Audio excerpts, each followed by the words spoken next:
Good morning students. आज के इस वीडियो में हम बात करने वाले हैं हिंदी के एक महत्वपूर्ण टॉपिक अपठित गद्यांश के सॉल्व करने के तरीके के बारे में।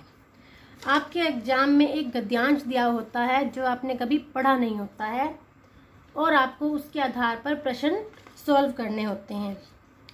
तो अपठित का मतलब होता है बिना पढ़ा हुआ, गद्यांश मतलब किसी भी गद्य का भाग।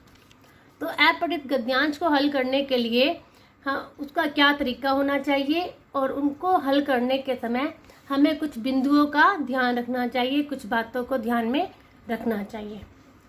नंबर 1, सबसे पहले गद्यांश को कम से कम 2 से 3 बार पढ़ें, क्योंकि जब हम फर्स्ट टाइम पढ़ते हैं तो हमें वह गद्यांश समझ नहीं आता। जब हम उसे 2 या 3 बार पढ़ते हैं तो हमें उसके शीर्षक के बारे में, उसके व्याकरण या केंद्रीय भाव के बारे में हमें पता चलता है। जब हमने उसे 2 से 3 बार रीड कर लिया तो इसके बाद हमें गद्यांश से संबंधित जो उसके क्वेश्चन हैं उनको पढ़ना चाहिए। अच्छे से पढ़ के फिर जो प्रश्न हमने रीड कर लिए उनका जो आंसर है उसको गद्य में उससे संबंधित उत्तर को पेंसिल से मार्क कर लें। गद्यांश में प्रश्नों के उत्तर जैसे उनके अंक हैं तो उसके आधार पर ही संक्षेप में या विस्तार में देने का प्रयास करें। जैसे कोई 1 मार्क्स का क्वेश्चन है तो उसे 1 या 2 वाक्यों में ही कंप्लीट करने का प्रयत्न करें। अगर 2 या 3 नंबर का क्वेश्चन है तो उसको थोड़ा विस्तार से उसका उत्तर देने का प्रयास करें।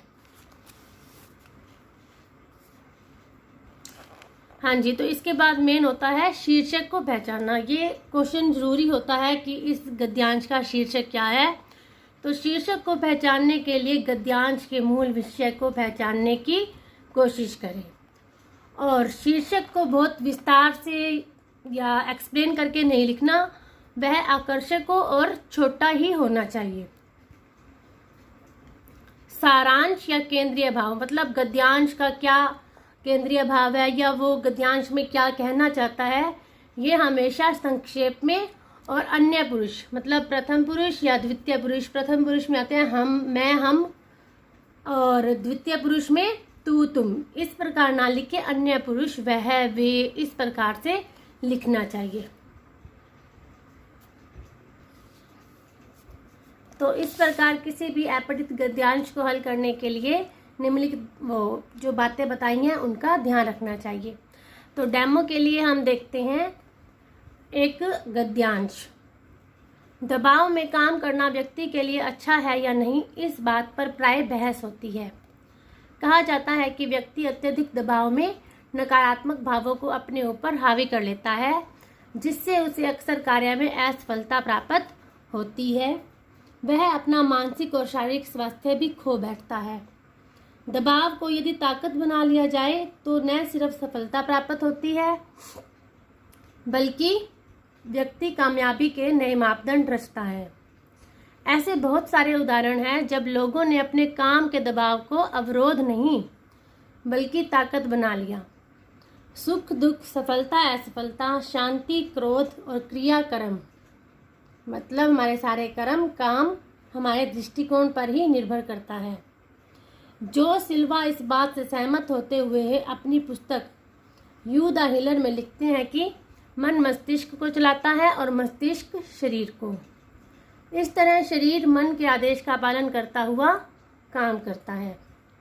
दबाव में व्यक्ति यदि सकारात्मक होकर कार्य करे तो वह अपना सर्वश्रेष्ठ प्रदर्शन करने में कामयाब होता है। दबाव के समय मौजूद समस्या पर ध्यान केंद्रित करने और बोझ महसूस करने की बजाय यदि यह सोचा जाए कि हम अत्यंत भाग्यशाली हैं जो एक कठिन चुनौती को पूरा करने के लिए तत्पर हैं, तो हमारी बेहतरीन क्षमताएं स्वयं जागृत हो उठती हैं। हमारा दिमाग जिस चीज़ पर भी अपना ध्यान केंद्रित करने लगता है वह हमें बढ़ती हुई प्रतीत होती है। यदि हम अपनी समस्याओं के बारे में सोचेंगे तो वे बड़ी होती हुई महसूस होंगी। अगर हम अपनी शक्तियों के पर ध्यान केंद्रित करेंगे तो वे भी बड़ी महसूस होंगी।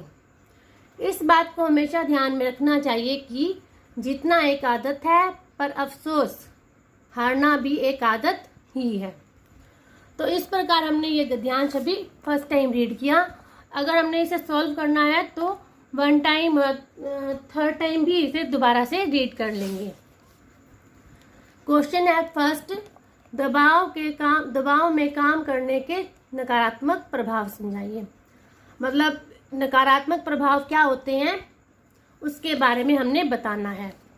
पहले हम सोचेंगे कि ये लाइन कहाँ से गद्यांश में कहाँ से रिलेट करती है, इसका संबंध कहाँ पर है। तो यहाँ पर लिखा हुआ है, दबाव में नकारात्मक भाव अपने ऊपर हावी कर लेते हैं जिससे उससे अक्सर कार्य में असफलता प्राप्त होती है। तो फर्स्ट क्वेश्चन का आंसर हमें यहाँ मिलेगा।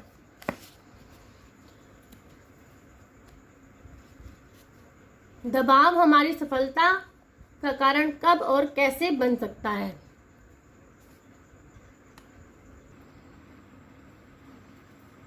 ये यहाँ पर है, दबाव में नकारात्मक भाव जब हमारे ऊपर हावी हो जाते हैं तब उस कार्य में अक्सर असफलता प्राप्त होती है। तो इस प्रकार हम इसे टिक कर लेते हैं। ये हमारे नंबर 1 का आंसर हो गया। नंबर 2, दबाव हमारी सफलता का कारण कब और कैसे बन सकता है।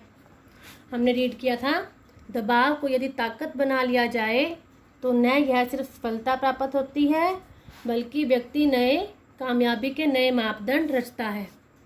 तो यहाँ से भी हम नंबर 2 का आंसर ले सकते हैं यहाँ तक। और इसके बाद हम ये भी राइट कर सकते हैं, दबाव में व्यक्ति यदि सकारात्मक होकर काम करे तो वह अपना सर्वश्रेष्ठ प्रदर्शन कर सकता है और कामयाब हो सकता है।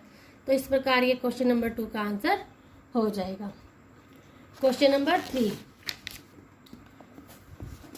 दबाव में सकारात्मक सोच क्या हो सकती है, स्पष्ट कीजिए।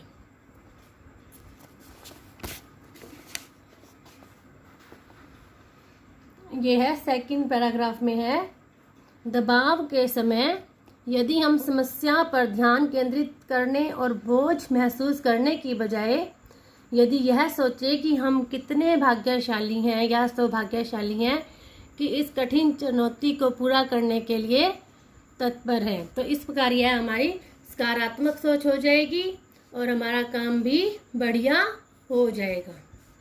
यहाँ से स्टार्ट करके 3rd क्वेश्चन का आंसर।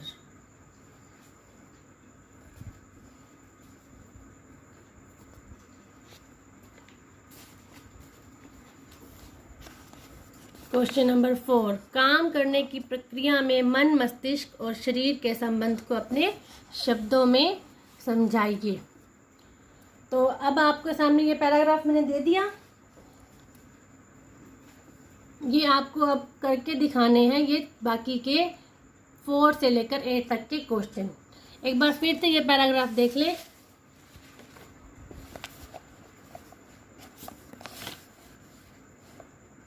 इसे अच्छे से रीड करें और आंसर देने की कोशिश करें, मेरे पास सेंड कर दें। अगर नहीं होते हैं तो कल हम इन्हें डिस्कस करेंगे। Thank you.